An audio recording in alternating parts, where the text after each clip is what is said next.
Shalom saudaraku, selamat hari Minggu. Kita berjumpa kembali dalam Petra Grace Ministry untuk tanggal 8 bulan 2 tahun 2026 ini. Renungan pada hari ini diambil dari Matius 5 ayat 13-20 dan amanat teks dari ayat 16 dan 20 dengan tema Jadilah Terang yang Terlihat. Sebelumnya kita berdoa. Bapa Tuhan, terima kasih untuk hari yang baik Tuhan sudah berikan kepada kami pada pagi hari ini. Sebagaimana minggu yang pertama di Februari tahun 2026 ini Bapak, kami percaya perlindungan Tuhan juga sempurna sepanjang minggu kedua ini. Biarlah kami boleh menjadi garam dan terang dunia sebagaimana yang Tuhan ajar untuk kami. Roh Kudus berikan kami pencerahan sehingga kami boleh menerima, kami boleh mengerti dan boleh melaksanakan seluruh apa yang Tuhan ajarkan bagi kami pagi hari ini. Di dalam nama Tuhan Yesus kami berdoa. Amin. Saudara, jadilah terang yang terlihat. Matius 5 ayat 13-20. Saudara-saudari yang dikasihi Tuhan, hari ini kita merenungkan perkataan Yesus yang sangat terkenal, tetapi sering kita dengar tanpa benar-benar kita hidupi. Kamu adalah garam dunia. Kamu adalah terang dunia.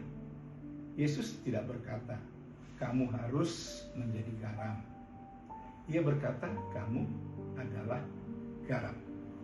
Ia tidak berkata, berusahalah menjadi terang. Tetapi ia berkata, kamu adalah terang. Ini bukan perintah. Pertama-tama ini adalah identitas.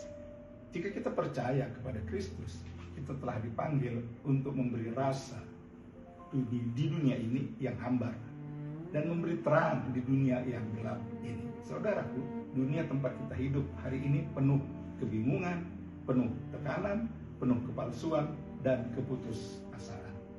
Dan Yesus menaruh kita di tengah dunia ini bukan tanpa tujuan. Garam memberi rasa, mencegah kebusukan. Terang mengusir kegelapan dan memberi arah. Artinya, kehadiran orang percaya seharusnya membawa pengaruh di dunia ini. Bukan pengaruh karena jabatan, bukan pula karena kekuasaan, tetapi karena hidup yang memancarkan Kristus. Namun, Yesus juga memberi peringatan kepada kita. Jika garam menjadi tawar, ia tidak berguna. Bukan hidup hilang bentuknya, bukan hilang bentuknya tetapi hilang fungsinya. Secara rohani ini sangat dalam. Kita bisa tetap menyebut diri Kristen, tetap ke gereja, tetap beribadah, tetapi kehilangan pengaruh. Kita ada tetapi tidak lagi memberi rasa. Kita hadir tetapi tidak lagi membawa terang. Dan disinilah Yesus menegaskan amanat pertamanya. Biarlah terangmu bercahaya di depan orang. Saudara, perhatikan, Yesus tidak berkata supaya kita memamerkan diri. Ia berkata supaya melalui hidup kita, orang lain melihat kebaikan dan akhirnya memuliakan Bapa di sorga. Kekristenan sejati bukan sekedar apa yang kita katakan, tetapi apa yang orang lihat dari hidup kita. Di rumah, di tempat kerja, di tengah masyarakat, di tengah pelayanan. Apakah orang merasakan kehadiran Kristus melalui kita? Saudaraku, terang tidak pernah berteriak. Terang hanya bersinar. Dan kegelapan tidak bisa menahan.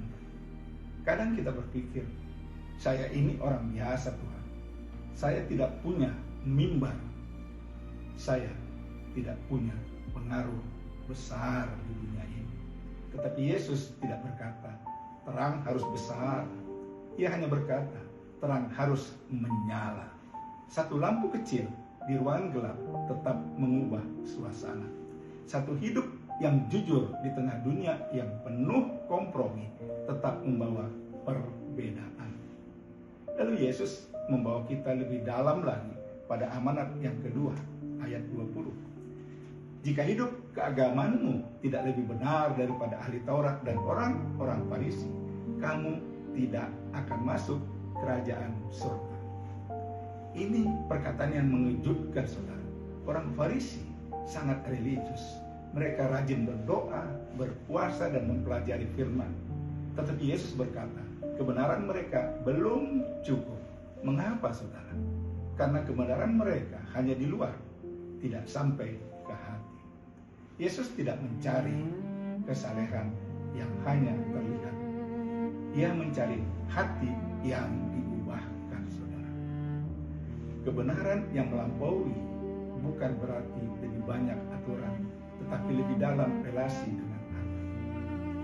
Kita bisa terlihat rohani, tetapi hati dingin. Kita bisa aktif pelayanan, tetapi kehilangan kasih. Kita bisa benar secara doktrin, tetapi kering secara hidup. Yesus memanggil kita pada kebenaran yang lahir dari hati yang telah disentuh anugerah. Ketika hati diubahkan, saudara, hidup pun berubah. Kita mengampuni bukan karena mudah, tetapi karena Kristus lebih dahulu mengampuni kita. Kita jujur bukan karena menguntungkan, tetapi karena kita milik Tuhan. Saudaraku, dunia hari ini tidak hanya membutuhkan orang pintar, tetapi orang yang memancarkan Kristus. Dunia tidak hanya membutuhkan kata-kata rohani, tetapi kehidupan yang menunjukkan kasih, integritas, dan pengharapan. Yesus berkata, kamu adalah garam, kamu adalah terang. Maka dimanapun kita ditempatkan pada hari ini oleh Tuhan, baik di keluarga, di pekerjaan, di pelayanan, biarlah terang itu tetap menyala, saudaraku. Tidak perlu menjadi besar untuk berarti, tidak cukup setia, cukup konsisten, cukup hidup dekat dengan Kristus. Dan ketika orang melihat hidup kita, biarlah mereka bukan hanya memuliakan kita, tetapi memuliakan Bapa di sorga. Mari kita hidup sebagai garam yang memberi rasa dan terang yang tetap bersinar. Tuhan memberkati. Amin. Kita berdoa.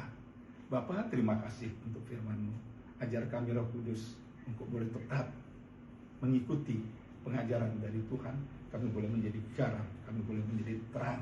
Bahkan kami boleh, dengan demikian kami boleh, Tuhan, lebih lagi menjalankan ibadah kami melebihi orang Farisi. Datang dari dalam hati kami, bukan untuk memegahkan diri kami, tetapi orang boleh melihat kemuliaan Tuhan ada bersama dengan kami. Terima kasih Bapa. Biarlah sepanjang minggu ini berkat Tuhan tetap berkelimpahan kepada kami seluruh, baik kami yang membawa firman, demikian juga orang yang mendengar channel ini. Di dalam nama Tuhan Yesus kami berdoa. Amin. Salam Petra Grace Ministry, berdiri di atas batu karang, hidup oleh kasih karunia. Amin.